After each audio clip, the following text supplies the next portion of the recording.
Inilah satu cerita yang menjawab pertanyaan-pertanyaan paling penting dalam kehidupan dan memberi tujuan serta makna yang abadi.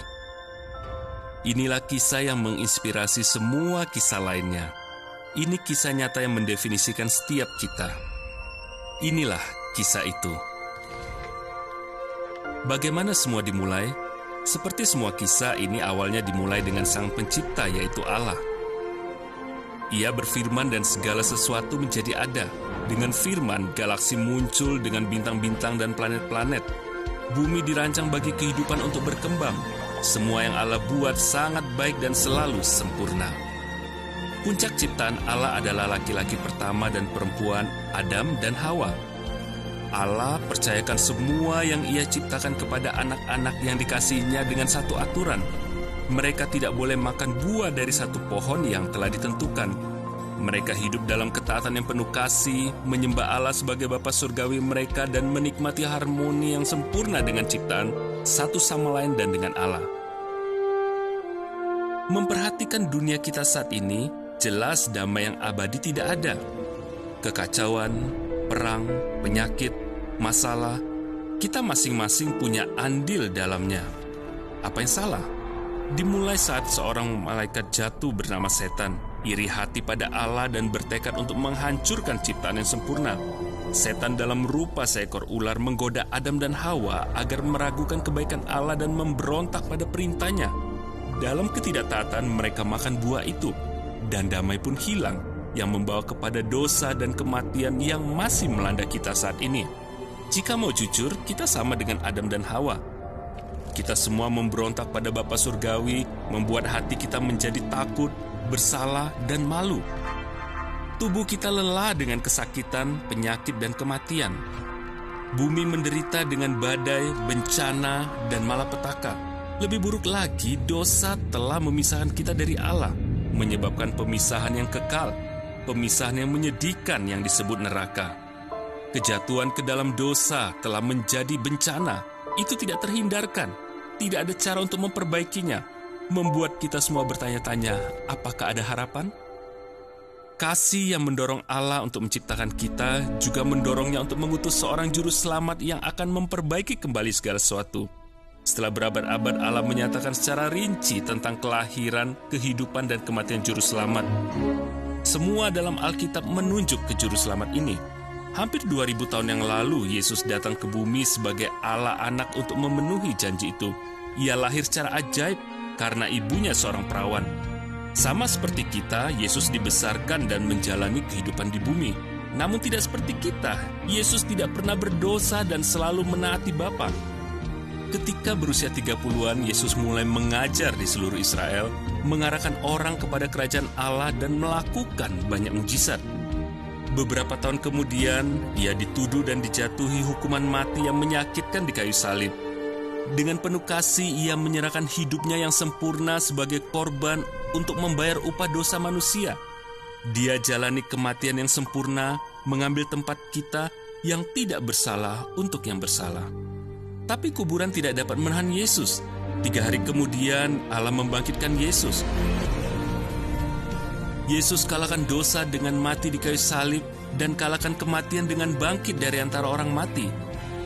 Hari ini, Yesus duduk di sebelah kanan Allah sebagai Raja dan Hakim atas seluruh ciptaan. Inilah kisah penyelamatan yang Allah rancang. Dia undang kita melalui pertobatan dan iman untuk membuat kisah penyelamatannya menjadi kisah yang kita percayai dan darinya kita hidup. Saat kita lakukan, semua akan berubah. Dan sekarang, apa yang akan terjadi di masa depan? Bagi semua orang yang percaya kepada Yesus untuk penyelamatan, Allah telah berjanji untuk pulihkan hati dan bebaskan Anda dari belenggu dosa. Sebab Allah adalah pengasih, baik, penyayang, pengampun, berhati lembut, dan benar. Allah juga telah berjanji untuk membuat segala sesuatu menjadi baru. Suatu hari nanti akan ada langit dan bumi baru yang selamanya bebas dari dosa. Segala sesuatu yang menyebabkan kesakitan dan kesedihan akan lenyap. Allah juga telah berjanji akan bersama kita selamanya. Ketika percaya kepada Yesus, hubungan Anda dengan Allah dipulihkan karena Yesus telah menutup dosa. Mengenal Allah yang penuh kasih ini dimulai hari ini dan akan terus selamanya, karena kisah Allah tidak pernah berakhir. Anda dapat jadikan kisah Allah sebagai fondasi hidup Anda sekarang dengan cara akui kebutuhan Anda akan penyelamatan Allah. Minta pengampunan dosa Anda.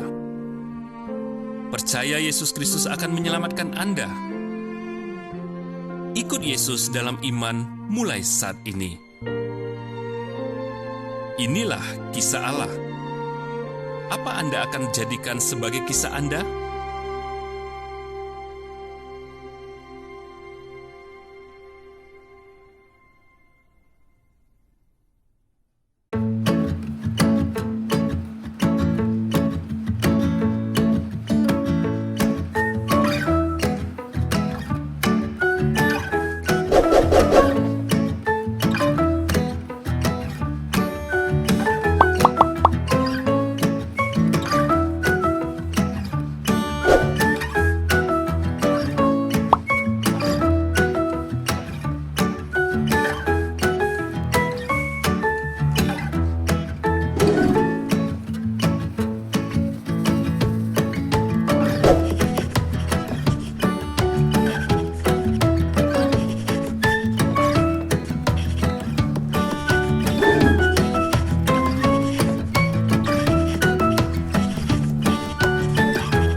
Pada mulanya gelap dan kosong. Lalu Allah menciptakan terang, memisahkannya dari gelap dan menamainya siang. Darat dan laut mulai terbentuk, juga tumbuh-tumbuhan mulai tumbuh. Kemudian matahari, bulan, dan bintang bermunculan, menguasai siang dan malam. Setelah segala jenis binatang diciptakan, Allah pun menciptakan manusia. Allah memberkati dan memberi tanggung jawab kepada manusia. Namun kita tahu bahwa manusia akhirnya jatuh ke dalam dosa. Manusia melawan perintah Allah sehingga diusir dari Taman Eden, jauh dari Allah. Karena dosa, manusia mendapat hukuman dari Allah. Alkitab menulis di Roma 5 ayat 12 bahwa semua manusia menjadi berdosa. Roma 3 ayat 23 pun mencatat terputusnya hubungan manusia dengan Allah.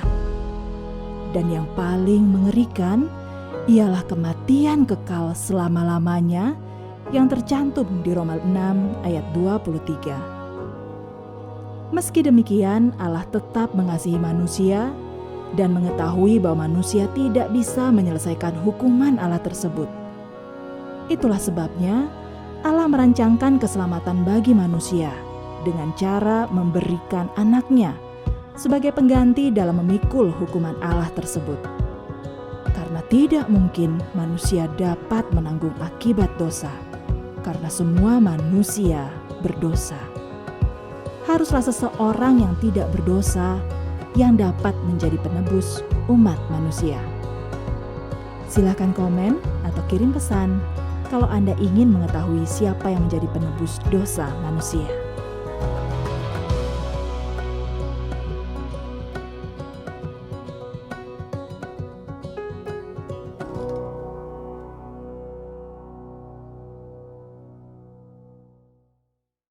Alkisah di sebuah daerah ada seorang raja.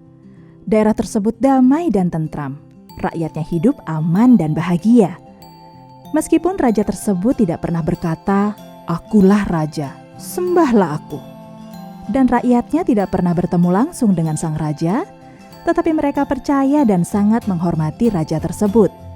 Karena dengan segala kebijakan, peraturan, dan keamanan yang ada, adalah bukti bahwa sang raja itu ada dan memperhatikan mereka. Demikian juga dengan Yesus Kristus. Meskipun kita hidup di zaman yang berbeda dengan Dia dan tidak pernah bertemu langsung dengannya, bukan berarti Dia tidak ada, karena banyak bukti-bukti yang menjelaskan keberadaannya. Selain pengalaman pribadi dengannya, Alkitab dengan jelas memberikan bukti-bukti. Dalam Yohanes 1 ayat 3 disebutkan bahwa Dia menciptakan alam semesta ini. Kalau Yesus manusia biasa, bagaimana Dia menciptakan alam semesta ini? Ketika orang lumpuh datang kepada Yesus untuk disembuhkan, Yesus berkata bahwa dosa orang tersebut sudah diampuni. Bagaimana Yesus mengampuni dosa kalau Dia bukan Allah? Thomas, murid Yesus, bersaksi bahwa Yesus adalah Tuhanku dan Allahku. Petrus berkata, Yesus adalah Anak Allah yang hidup. Rasul-rasul yang tiap hari hidup, makan, minum bersama dengan Yesus saja mengaku Dia adalah Tuhan dan Allah. Yesus sendiri tidak pernah berkata, "Aku bukan Tuhan dan jangan sembah aku." Tapi kalau hari ini ada orang yang yakin bahwa Yesus bukan Tuhan dan Allah, coba tanyakan, pernahkah dia berjumpa dengan Yesus? Silakan komen atau kirim pesan jika kalian ingin mengenal Yesus lebih dalam.